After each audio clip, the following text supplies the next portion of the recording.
Hello guys, good morning! Magandang gabi po dyan sa Pilipinas. Magkamusta po kayo? Sa mga hindi nakakaalam po, ako po ay nandirito po sa ibang bansa which is New Zealand. Thanks God kasi nakapunta na ako dito. So, dream come true para sa akin.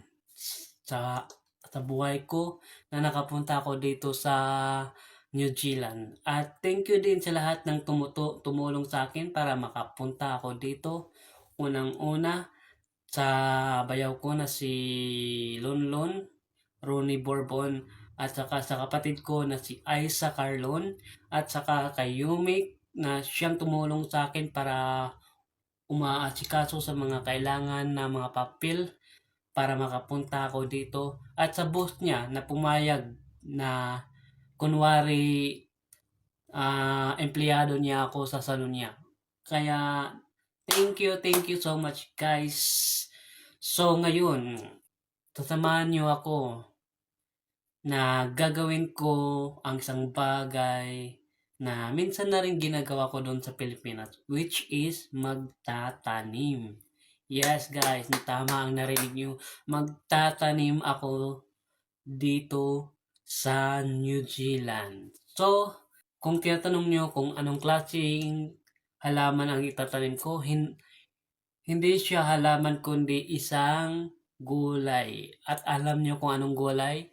It's kalabasa.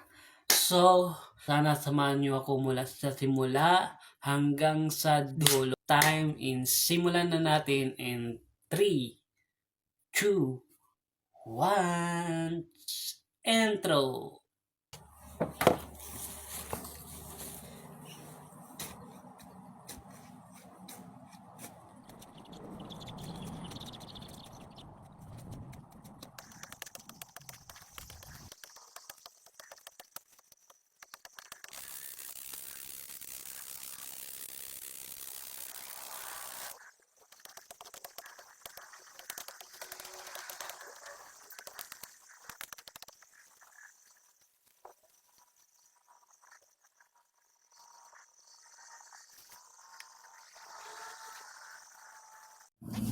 Okay na guys, yung lupa na pagtataniman natin ng kalabasa.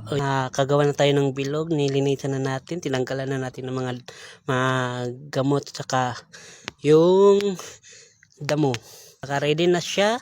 Maganda yung dito, maganda yung lupa dito kasi medyo maano siya, hindi siya matigas. Maganda yung lupa nila dito, sobra.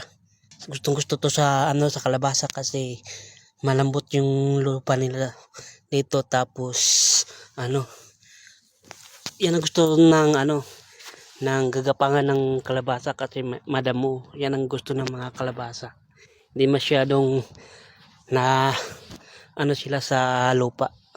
Yan, sobrang daming damo yan. At saka yung lupa na gagawin natin, naka-ready na. Tatlong bilog. Yan, naka-ready na yan. Tatlong bilog yan. Yan, isang bilog, tapos isa din. Ayan guys, naka-ready na. Tapos siguro tanggal ko pa ng gusto ng ng gamot kasi baka mahirapan yung tatalunin yung yung kalabasa natin sa mga damo. Alam mo naman itong damo, napaka bilis gumapang, di ba?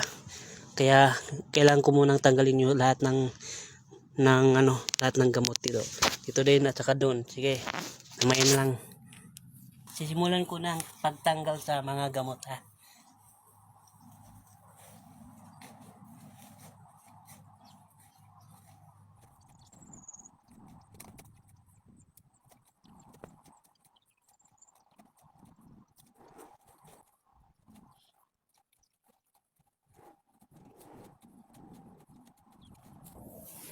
Okay na guys, nagawa na natin.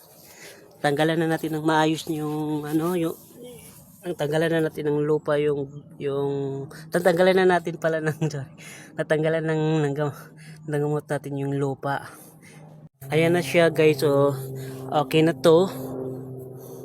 Oh, tingnan mo, oh. Ang bilis pa naman ng mag ano dito. Ayan, tanggalin na natin yan. Ito na din, itong isa. Tapos yun din ang isa. So, ang gagawin na natin is kunin na yung buto. Buto ng kalabasa. May buto ako dito. So, yan, yan. Pinatuyo ko pa talaga yan. Kunin ko lang. Ayan guys, so kukunin ko pa lang ha. Naku, may gagamba. Sorry. Marami-rami din to. Marami-rami din to guys. Marami-rami din to.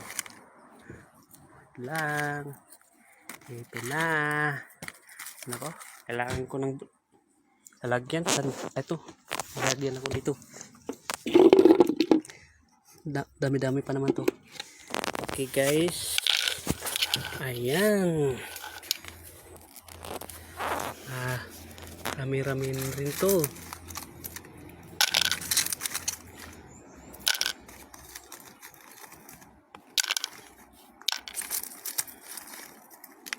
Meron pa ba? Meron pa ba? Lang, mayroon pa. Hindi ko ma. Ay, sira na yan eh. Ay naku, may tubig pala. May isa pa. May isa pa guys. Ayan. Ito, pwede kaya to? Pwede pa kaya to? Ito, pwede pa kaya to? May ano na, may ano na sa unahan pa. Pwede pa ata. Ayun, may isa pa. Isa dami. Ayan na guys. Ayan na yung buto ng kalabasa o liso ng kalabasa sa Bisaya guys. Yan. Itanim na natin. Simulan na natin ng pagtatanim. Ayan, tatanggalin muna natin ng ano niya. Ayan. Ang plano ko guys ay bawat bilog siguro mga apat na ano, apat na buto. Pwede na siguro yan, no? Apat na buto or di limang buto. Try natin. 5 buto kailangan. Okay. Isin na natin. Ayan na. Ayan na yung lupa. Ayan na yan yung lupa. Naka-ready na yung lupa. Ganda ng lupa nila dito. Kuha na tayo ng bibilugan muna natin. Bilugan muna natin. Putasan pala. 2, 3, 4, 5. Pwede niya siguro na. Maganda naman lupa dito eh. 5 lang. Tama, 5. So, para sure tayo, bawat dalawang bawat butas, dalawang buto ang lagay natin para sure tayo, ha? Para sure tayo. Sige, simulan ko na. In 1, 2. Ayan. Tatakpan. Okay, tatakpan na natin. Ito pa. 1, 2, 3, 4, 5. Okay. May 1, 2. Oy, tatluhin natin yan kasi may sira yung isa. Okay, ito pa. Yan. At tapos, yan. Tapos, yan pa. Okay. Tatakpan na natin. Okay. So, ilan ba pa ito? 1, 2, 3, 4, 5. Siguro kailangan ko pa ng isang bilog. Tamang-tama to siyang bilog eh. So, para maging 4 sila. Okay? Okay. Uy, may kabuti. May kabuti. Hindi ko kailangan yan. Yan. Kaya bunutan na natin. Dito tayo magbilog ulit ng isa pa kasi may 10 pa tayong may 10 pa tayong buto. So okay, simulan ko na. Simulan ko na ang pang-apat na buto. Bilog para kasi wala. Ano yun? Oh my God. Tinapon ko. Ano yung mga buto?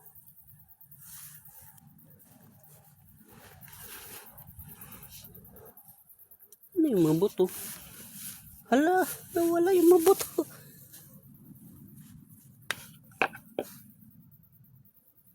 Ito ko yung nilagay. Ayun.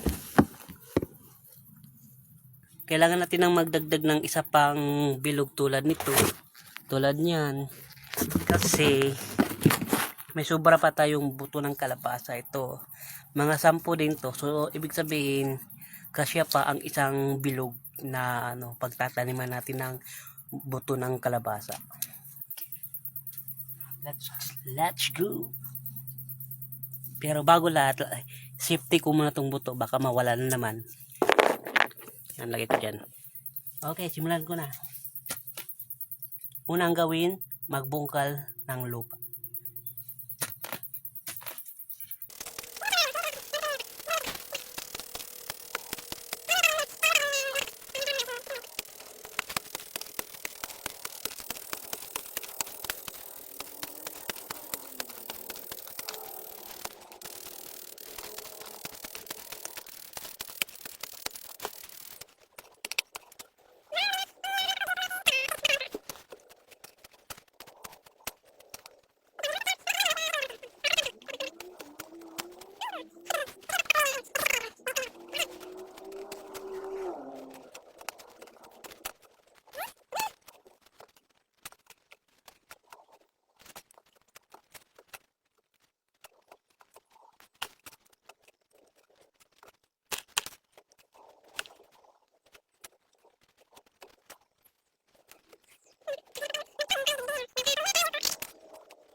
Ayan, okay na.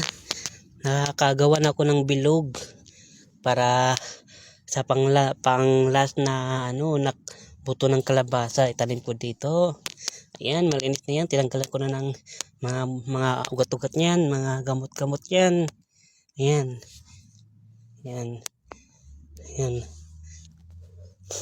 Okay, time to get the buto. Okay. So, gawin na natin. Safety muna natin baka mawala na naman to. Ito. Ilang butas? 5 butas. Ayan. 1, 2, 3, 4. Parang lang, parang malapit. Medyo bila dyan. 1, 2, 3, 4, 5. Yan. Dalo. Lagyan na natin. Lagyan na natin. 1. Oops. Dapat malalim. 2, 3, 4, 5. Tamang-tama. 10 talaga. Takpan na natin. Yan ang sunod natin gawin. Tatakpan. Okay. Tatlo lang ba? 4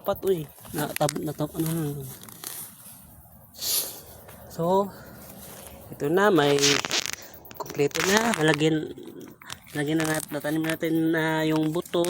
Ayan na. Isa pa, 2, 3, at saka 4. Yan.